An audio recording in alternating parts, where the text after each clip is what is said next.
안녕하세요. 김주범의 경매코입니다. 이번 시간은 지난 시간에 이어서 법정지상권 관련 사례 추가로 학습하겠습니다. 2022년 8월 17일 경매 개시 일정이 있었습니다. 부동산 임의 경매로 진행되는 사건이고 토지만 그 매각 대상입니다.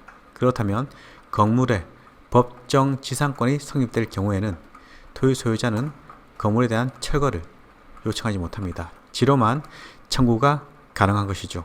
반면 법정지상권이 성립되지 않으면 토지 소유자는 매각 후 지료와 더해서 건물의 철거까지도 요청할 수 있는 권리가 있는 것이죠.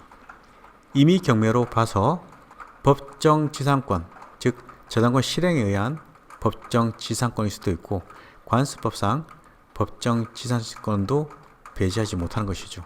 둘 다 놓고 확인해야 되는 것입니다. 감정 금액은 5억 8,256만원, 1차 금액도 감정 금액 그대로 매각일이 지정되었고 유찰되어서 5월 8일 저감된 금액으로 진행되고 있습니다.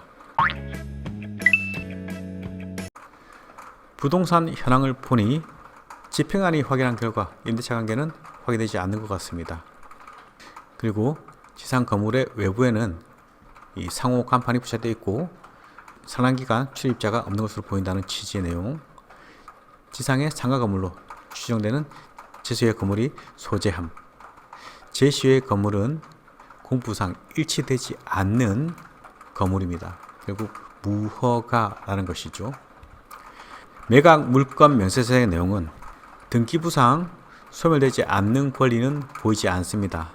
반면 매각에 따라서 설정이 된 것으로 보이는 지상권의 개요편에 지상 건물을 위해서 이 사건 토지의 대지, 토지 부분의 법정, 지상권 성립할 여지가 있다는 취지의 내용이 있고 제시의 건물은 매각 제외라는 것. 참고로 지상의 소재는 제시의 건물로 제한받는 경우 이 토지 가액은 4억 779만 2천이라는 취지의 내용을 담고 있습니다. 그런데 당해 법원에서는 이 감정 금액 그대로 진행을 했고 저감하지 않은 채 진행을 했습니다. 참고할 사항이죠. 건물 등기부는 전산 발급되지 않는답니다. 무허가일 확률이 많다는 것이죠. 토지 등기부 내용에는 2011년 5월 11일 근저당권 소멸 기준을 해야 되는 것이고 그 이후에 등기부상 권리는 인수되는 권리가 없는 것입니다. 물론 현재는 효력이 없지만 당시 근저당권은 90년도 3월 29일 저당권입니다. 전 5번으로 등기되어 있습니다. 따라서 폐쇄 등기부를 확인해서 당시 소유자가 언제 근저당권 설정했는지 최초 근저당권 날짜를 확인해야 되는 것이고 이자가 소유권을 취득한 이자 공동 명의에 있던 자가 76년 6월 16일 소유권을 취득했습니다. 토지 소유자가 이렇게 지분, 공유로 되어 있다면 건물의 법정지상권은 판례상 성립되지 않습니다. 반면 토지 소유자가 한 명일 때 건물이 공유라면 법정지상권은 인정되는 것이죠.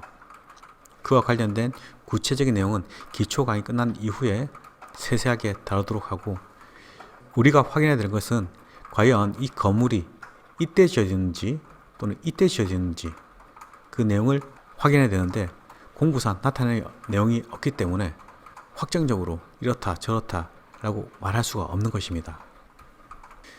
이렇듯 건물의 소유권을 확인할 수 있는 서류, 건축 연도를 명확히 확인할 수 있는 공적 정보가 있다면 크게 문제될 게 없습니다. 반면 미등기 건물 또는 무허가 건물일 때는 소유권에 대한 확인을 명확히 하기 힘든 것입니다. 소유권자가 없는 것이죠. 사용권자만 있는 것이죠.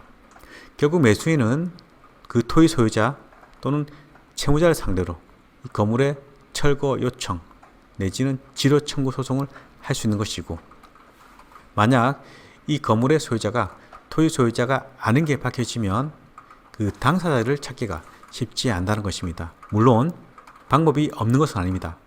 기초 강의에서는 이 정도로 마치고 기초 강의가 끝난 이후에 관련된 진행 방향을 상세히 보기로 하겠습니다. 이번 시간은 여기서 마치도록 하겠습니다.